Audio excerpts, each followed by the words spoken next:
Let's see this question. Identify correct steps representing SN1 mechanism for the cleavage of following with HI. ठीक है, तो SN1 mechanism को follow करते हुए ये रिएक्शन की गई है और हमसे कुछ क्वेश्चन पूछे गए हैं.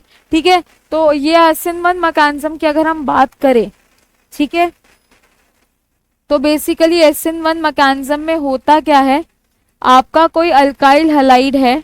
ठीक है, मेजरली हम 3 डिग्री अल्काइल हैलाइड यहाँ पे हम बात करते हैं क्योंकि 3 डिग्री अल्काइल हैलाइड काफी ज्यादा स्टेबल कार्बोकटायन का फॉर्मेशन करते हैं. अभी आप देखोगे कि यहाँ पे एक इंटरमीडिएट का फॉर्मेशन होता है विच इज कार्बोकटायन. ठीक है, तो मान लो ये हमने कोई R ग्रुप लिया, R' और R" और Cl. ठीक है, तो सबसे पहले क्या होता है, यहाँ से Cl बाहर निकलता है. तो ये जो Cl का बाहर निकलना, यही क्या होता है, हमारा इस स्टेप का स्लो, इस रिएक्शन का स्लो स्टेप होता है. यही हमारा RDS वाला स्टेप होता है. ठीक है, इसके बाद क्या होगा, यहाँ पे R' R". ठीक है, अब यहाँ पे क्या हुआ, हमारा कार्बोकटायन का फॉर्मेशन हुआ. देन इसके बाद मान लो आपका कोई भी न्यूक्लियोफाइल है. ठीक है, लेट्स से H2O अगर मैं मानूंगी, तो उसके बाद जो हमारी रिएक्शन होती है वो फास्ट होती है. ठीक है, और यहाँ पे हमारा कुछ इस तरीके का प्रोडक्ट हमें देखने को मिल जाता है. ठीक है, पॉसिबिलिटी दोनों प्रोडक्ट बनने की, रिटेंशन की भी और इन्वर्जन की भी. ठीक है, तो कुछ हमारा प्रोडक्ट इस तरीके से भी बन सकता है. ठीक है, क्योंकि यहाँ पे हमारा एक रेसिमिक मिक्सचर का क्या होता है, फॉर्मेशन होता है. इन्वर्जन और रिटेंशन दोनों प्रोडक्ट्स बनते हैं, बट इन्वर्जन का अमाउंट थोड़ा सा क्या होता है, ज्यादा होता है. ठीक है, अब हम इसके बेसिस पे क्वेश्चन देख लेते हैं. इसमें हमें दे भी रखा है with the help of HI उन्होंने किया है.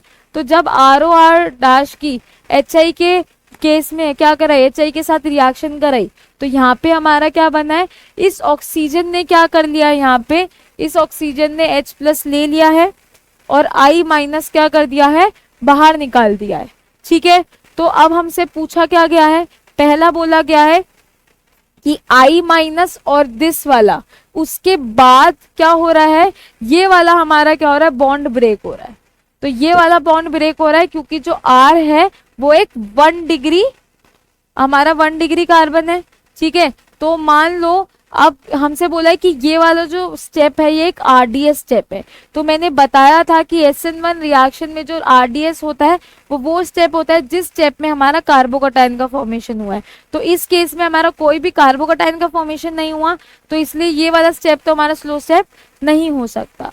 इसके बाद सेकंड स्टेटमेंट की बात करते हैं. तो इसमें उन्होंने क्या किया है, ये आपको एक ग्रुप दे रखा है और यहाँ पे इसके बाद ये उन्होंने बोला यहाँ से ये R+ में कन्वर्ट हुआ है, मतलब यहाँ से ये बॉन्ड टूटा है. ठीक है, और ये R+ बना और R क्या है, 3 डिग्री हमारा कार्बन है. ठीक है, और साथ में R' बना है. तो पहली बात तो 3 डिग्री कार्बन है, मतलब कि 3 डिग्री कार्बोकटायन बना है, तो काफी ज्यादा स्टेबल होगा, SN1 रिएक्शन बहुत ज्यादा फेवरेबल होगी. साथ ही में यही वाला जो स्टेप होता है, मैंने अभी बताया था कि कार्बोकटायन का बनना ही हमारा इसमें स्लो स्टेप होता है. तो ये वाली जो लाइन है वो बिल्कुल ही क्या है, करेक्ट है. ठीक है, तो बी ऑप्शन हमारा बिल्कुल क्या हो जाएगा, करेक्ट हो जाएगा. इसके बाद इन्होंने बोला है कि R+ के साथ I- की रिएक्शन कराई तो RI बन गया, तो ये एक फास्ट स्टेप है. तो ये भी बिल्कुल करेक्ट है कि एक फास्ट स्टेप ही है.